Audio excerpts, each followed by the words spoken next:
ஆயுதமெல்லாம் நிர்மூலமாய் போய்விடும் எந்தன் தேவனால்.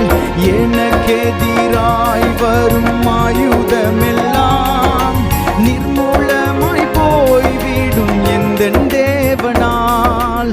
என் பலன் ஆரோக்கியம் தேவனாலே, எந்தன் சரீரம் ஆசீர்வதிக்கப்படும். என் பலன் ஆரோக்கியம் தேவனாலே, எந்தன் சரீரம் ஆசீர்வதிக்கப்படும்.